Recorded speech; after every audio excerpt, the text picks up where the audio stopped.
The World of Emma Vickers, from a BBC Radio Merseyside production. That has now largely disappeared. That rural world with its seasonal festivals that collapsed with the Industrial Revolution. Were the barge people dispersed, or did they keep their community life? I asked her. No, they nearly all lived together. Victoria Street, Mark Lane, and even in Lord Street, Stanley Street, which is modernised now and called Stanley Court, all those houses was demolished. They were all boat people, and they all had their own stables, and they all kept together. But when they had weddings, it was really good. The weddings used to last a week, a full week, and there was no one turned away.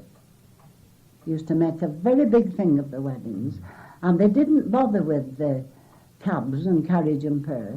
They walked arm in arm right through the village. And you never heard, I don't think in all my experience did I ever hear of a boat people getting married at a register office. They all had a church wedding, wherever they was living. They were very strict on that. Were they? Yes, very strict. And what about when you were on a long trip? Did you used to go to the church or chapel? Wherever the boat tied up, my grandma used to waltz me off to a church. It didn't matter whether it was Anglican, Methodist or Catholic. And I used to say to her, what are we going to this church for? It's a queer and it's not like our own. Who says, well, Lord, they're not here in no badness. And I know where they are. She was a great person, was my grandma. Real character. The canals were fairly isolated from the rest of from roads and everything. Oh, like yes, that, weren't they? yes. So you were in pretty wild country. Yes. Is that why you had your dog? No, they always had one on board, you see, and that's why his dog kennel was there. Because when they were carrying coal and that, they used to go and pilfer into the cargo. And they nearly always, they were cute, there was the boat people. They used to always tie up, I think they call it mooring these days, but you'd have been excommunicated if you'd have said moor in those days. They'd have wondered what you were mithering about. It was tied up.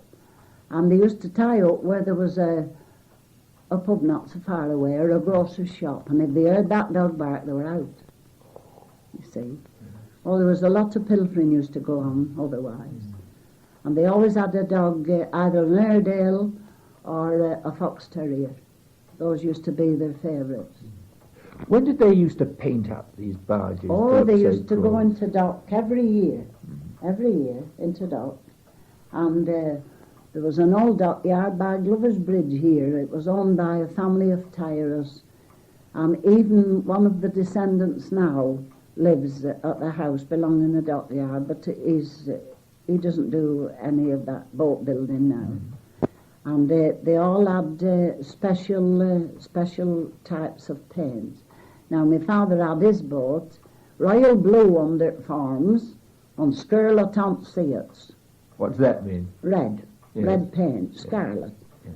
And now my grandma, she used to like white on top of her forms, on green underneath. And she always had it painted Always that had it that colour. And on the deck, it always was painted a bright red that was weather resistant, you know. And they had little stern rails round the stern deck. And these were painted, that's where they used to tie the ropes round when they were mooring the boats. And they used to be painted white and edged with black. They were very smart. And then the gun walls, gundling as we call it, they were painted a bright red and edged with black. Yes. The chimney pots, they were in a bright colour, and they had festoons of flowers painted on.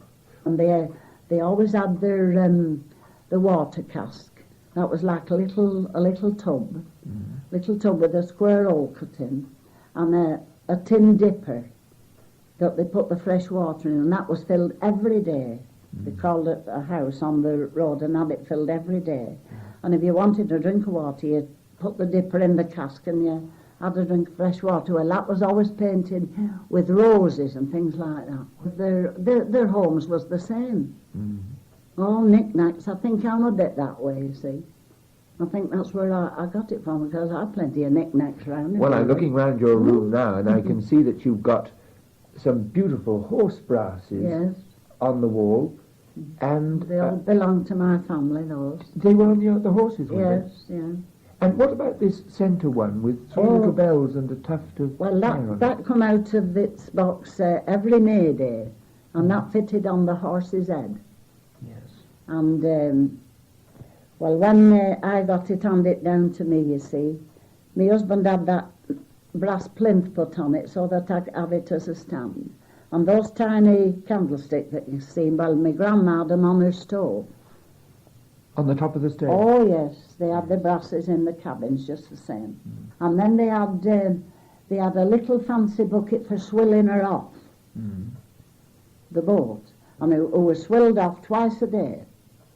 How did it get dirty? By just walking Oh, around you it? put your footmarks on, you got some rare loose. You knelt on when the boat was tied up, you knelt on the gunwale and you clicked your feet together to knock the dirt off before you stepped on the deck. Yeah, they were very particular. But you got your shoes on when you actually went on? Oh, yes, but they wore clogs, you know, the boat they? people, yes, they wore clogs. And did you as a little girl? Oh, yes, I never wore only clogs only on a Sunday. And I had my Sunday shoes on. What were your earliest memories of Burscough when you were a very, very small child, and of your mother and father? Well, Mother, she used to be one of the village midwives. And Father, with him being on the Ainsco's boat, he was at home every other night, you see. He only travelled to Wigan and Leeds. And he was a great Bible class leader, was my father. Yeah. And my brother died about 12 months ago, and he was 50 years verger at Burscough Church. So we're not as illiterate and ignorant as a lot of people think. And they're all on the same line. They was all kept to the Sunday school, and they knew what was what, too. Yes. We all had to have our manners. Do you remember any of the festivities that used to be held during the year? Oh, yes. Christmas time and New Year was very good, because the boat people are very superstitious. I'm afraid I'm a little bit that way. And they always used to see that it was a ritual to fill the children's stockings at Christmas Eve and get them off to bed. And then the lady of the house used to make a whole stack of mince pies and have the Christmas cheering. And no carolers were ever turned away. And if they had a parlour, they call them lounge nowadays, well, the men used to go and play 3-card loo for foul, because all the boat people had their own hen pens. And they used to gamble for fowl. That's right, yeah. And then the lady of the house used to keep them fortified with mince pies, custard pies and apple pies. And that was a ritual every Christmas? Yes, with the majority of them. Yes. And then at New Year, well, every ash was taken out of the fireplace and all made clean. There wasn't a dirty pot left before the New Year come in. And no one must go and let the New Year in unless he was a dark man. And when the dark man used to come in, I don't mean coloured, but dark complexion, he used to touch each wall and say, "Good luck and blessings on this house and all who dwell within." And he used to come in at the front door and out at the back. He brought the good luck in and took the bad luck out. And my mother was very strong on this. She'd never let my father go out at New Year's Day with his pipe lit. And the last thing at New Year's Eve, she used to put a packet of salt and a cob of coal in the house, and a packet of salt in the pantry, and a glass of water. And we as children once said to her, "Why do you do that, Mother?" Who says, "Well, we'll be warm, and we'll have something to eat, and we'll never go thirsty during coming year." So you were a superstitious lot, weren't you? Yes. And but they weren't superstitions that would harm you or frighten you. Then the next thing came Pancake Tuesday. And it was quite a joke. I was never if you didn't eat all your pancakes up, They put you in the barrow and they tipped you onto the midden. Well, with being boat people, they all had their middens, you know, for their horses. And you were tipped onto the midden, but not where it did you any dirt, just and it was a disgrace if you couldn't finish your pancakes. I don't remember ever being whacked at midden, but my mother said I was a little ghost. What's that? Never a gamut. Very good, yes. Well, then after that came Easter. Well, Good Friday, we went round Paysegging. What's that? Well, it's an Easter custom, and there's a party of 5. There's the first goer in. He's dressed up in all colours of the rainbow. The next one's a noble youth with a frock coat on and tall hat and a buttonhole. The third one is dressed as a sailor boy. He's new been flying the ocean and splitting the briny wave. But now he'll ask him back again, old England for to view. And he says he'll marry some pretty fair lass. And that goes for some of you. And then the next one was the old lady gay. She was dressed in a crinoline, and she had a red cap and a feather, and she carried a basket. And you put eggs in her basket. And then the next one was the old tosspot. He had a humpback. You used to stuff it with the cushions or anything to make him have a humpback. And he had a straw tail and boyanks on. With meaning boyanks, you tied his trousers below the knee, you see. Because if they went round any farms and there were mice or out at dark, so as it couldn't run up his breeches leg. I see, yeah. And then he had the collecting box, and you went round with the collection. Now then, next came May Day. And that was very important. Oh, for the very barge important. people, wasn't it? They used to do their horses' tails in the plait. And they used to plait them in and plait the ribbons so as they stood straight up. Like you see the Shire horses of today on the showground, but we'd seen them long ago. There was nothing new to us children. And the night before the show, they had a little horse show amongst themselves. And the night before the show, the horses were groomed, and they were given seeds of linseed in their manger for a week, and that made their coat shine. It used to shine like silk. And then the eve of the May Day procession with the horses, I used to go to the stable with my father and my granddad, and they used to wash it was friendly rivalry, you know. My father used to say, I'll be at you this time, and my grandpapa says, no, they'll not. And, but my father used to give them a wink and let my granddad win, because my father's horse belonged to the firm that he worked for, you see. And they used to wash the fetlocks in soapy water and warm, and then dry them, and then rub clean dry sawdust in. And it used to make their fetlocks all curly. And that's the secret of the show horses now, they'll tell the truth.